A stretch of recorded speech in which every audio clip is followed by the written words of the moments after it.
So, if you're looking for probably the fastest way to guarantee a project goes well, I'm talking about a new product, a mission, anything, you are in the right place. Right. We're not talking about just getting lucky. We're talking about strategic prevention. Mm-hmm. Today, we are really tearing into this idea of quality planning. And we're going to try and extract the strategic gold that makes sure your work is excellent from the get-go. Right out of the gate. So you can avoid all that agonizing, last-minute, expensive rework. Exactly. We're diving deep into the sources on strategic planning for quality assurance. And, our mission here is to go way beyond the textbook stuff. Right. We want to show you the practical side. How do you actually design a process that makes high-quality work? Yeah. Well, a foregone conclusion. It's not about being meticulous. It's about being efficient. The ultimate shortcut. It really is. Yeah. It's the ultimate shortcut to being well-informed on process efficiency. And the key thing here, it seems to me, is timing. Yeah.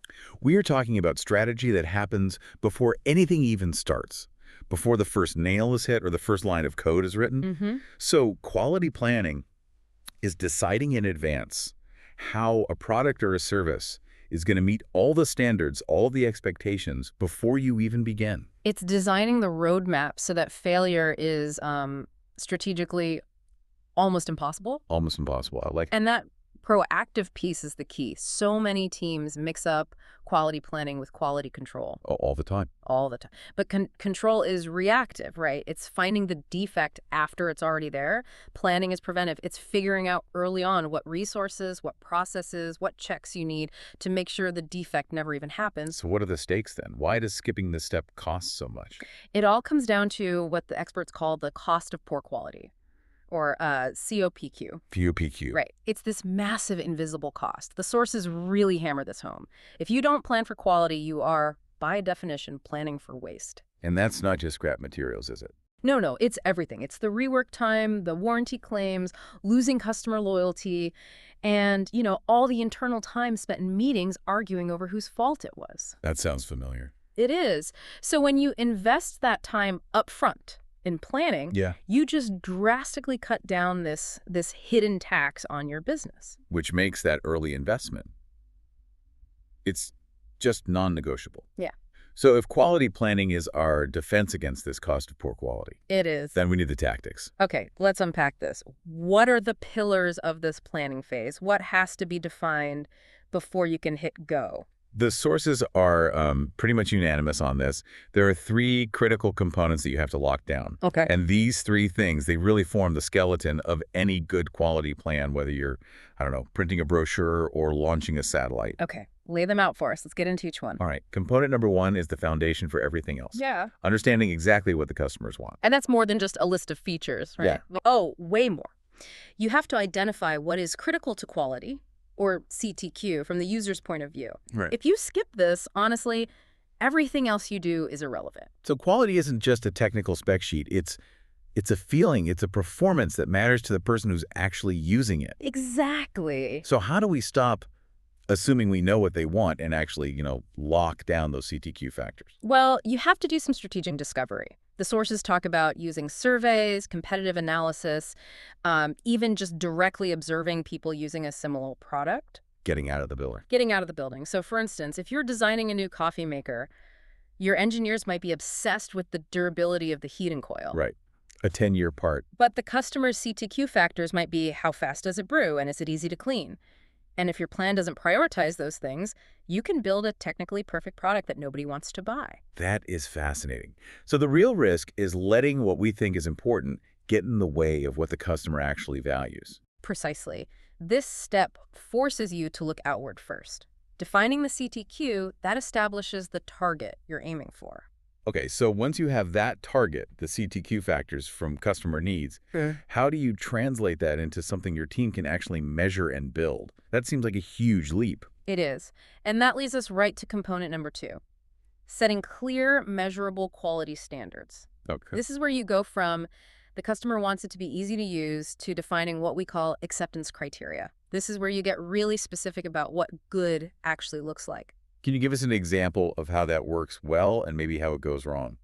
Well, it goes wrong when the language is vague. Saying the software has to be fast is useless. It's totally useless. A good quality standard developed during planning would sound more like the application must load 95% of the time in less than 1.5 seconds on a standard network. Because it's quantifiable, there's no ambiguity. No ambiguity, and it's verifiable. You can test it. It has to define the required tolerance level. So if a customer's CTQ is reliable service, the internal standard might become fewer than 0.1% reported system failures per quarter. That translation is the whole game. It's the difference between just having a goal and having a real standard. Exactly. And this is also where you define things like documentation. If a report has to be error-free, the standard isn't be careful. It's, say, adherence to the Chicago Manual of Style, signed off by 2 separate editors. It makes the abstract measurable. That's the goal. So if the first 2 steps define what the customer wants and what our standard is, then the third part has to be the how. It is the how. How do we actually make sure we hit that standard? And that brings us to the operational roadmap. Deciding what tools, what steps, and what checks will be used to maintain quality. This is the enforcement mechanism. Okay. It covers the specific procedures, the training, the tech, and maybe most importantly, the scheduled inspection points. This sounds like the point where a lot of companies just say, we'll just check it at the end. Yes. What's the strategic mistake there? The mistake is waiting for quality control. Quality planning is about embedding quality assurance throughout the entire process. Okay. So instead of, we'll test the final product, the plan says, here are the specific intermediate checkpoints. You know, if you're building a bridge, you don't wait until it's finished to test the concrete. Of course not. You mandate checks before the pour and stress tests after it cures. Ah. Those steps, those tools, who's responsible, that all has to be in the planning document. So it's not about adding more work. It's about front-loading the assurance. But here's the pushback I always hear. If we spend all this time documenting CTQs, setting criteria, mapping every checkpoint, aren't we just slowing down innovation? That is an excellent question. It's the classic tension, right? Speed versus thoroughness. Right. The sources don't advocate for bureaucracy, they advocate for efficiency. Look, overplanning happens when your steps don't actually link back to those customer CTQs. But good quality planning is actually the fastest path to market. How so? Because the time you lose to rework, that cost poor quality we talked about, is astronomically higher than the time you spend on planning. If your plan saves you from just one major defect correction cycle, you've already paid for the planning phase 10 times over. Planning is prevention, and prevention is speed. That totally reframes the conversation. It's not a trade-off. It's an optimization strategy. Precisely. Let's make this more tangible. We can use this simple example from the sources. A school planning its annual magazine. Yeah, this is great because it shows these principles aren't just for, multi-billion-dollar companies. A school magazine is a project. It needs a plan. It absolutely does. When that editorial board sits down, they are doing this, even if they don't call it that. The customer is the reader, the students, the staff. So starting with component 1, Right. What do they want? The CTQ.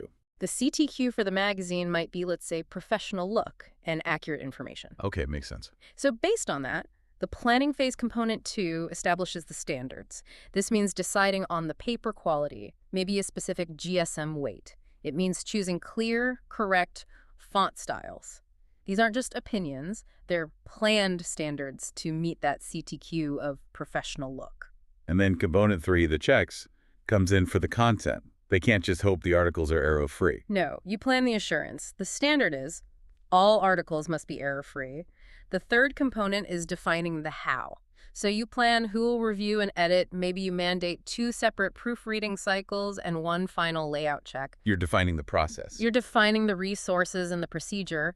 And crucially, the logistics are part of this too. A late magazine is a quality failure. That's a great point, a service quality failure. Correct. So the plan has to include deadlines for checking and for printing. They might set a mandatory content freeze date 2 weeks before the printer's deadline, specifically to allow for those quality checks. If that's not planned, it doesn't happen. That simple example really locks in the structure. But let's scale it up. Let's talk about a big tech company launching a new AI feature in their main software. Perfect test case.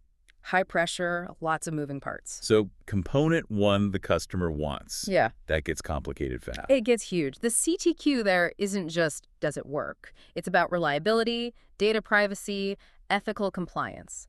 The planning team has to do risk analysis and deep user testing before coding even starts to define what an acceptable error margin is for the AI. For example. Well, a customer might tolerate a 5% error rate on say, a movie suggestion feature, but they're going to demand 100% accuracy on a security feature. In component 2, the standards. You can't just write down that AI needs to be smart. No, you have to define the metrics precisely. For that suggestion feature, the standard might be: the feature must demonstrate an 80% user adoption rate during beta testing, with a maximum of 3% false positive suggestions. That 3% is the measurable quantitative standard. You're building the yardstick before you measure the fence. And for component 3, the operational roadmap, the checks. It's not just one person signing off. No, it's continuous. The plan would mandate specific automated testing tools run constantly. It would define required code review sign-offs by an external security audit team. See, the complexity scales, but the structure, those 3 steps, it's the same. If that plan skips mandating the external security audit, the quality is just left to chance. So what's the final payoff? We've gone from a school magazine to a major AI launch. What does this all mean when you pull back? It means that quality is always, always achieved by design. It's never an accident. The final outcome isn't a surprise. It's a direct result of how well you executed those 3 planning steps. Understanding the user's CTQ. Translating it into measurable standards. And mandating the operational steps and tools to enforce them. That's it. Absolutely. Yeah. The strategic value here is that it shifts your focus. You move from the high-cost, high-stress, late-stage fixing of mistakes to the early, methodical prevention of those mistakes. It's the most powerful form of efficiency there is. And for you, listening, think about those 3 components: CTQ, standards, and checks. And now, think about a project you've been on that, required a lot of rework or maybe even failed. If you trace that failure back to the very beginning, to the planning phase, which of those 3 critical steps was missed? Was it a failure to really define what good looked like? Or was it a failure to plan the actual checks to make sure you got there? Because designing success really requires analyzing failure through the lens of that early planning.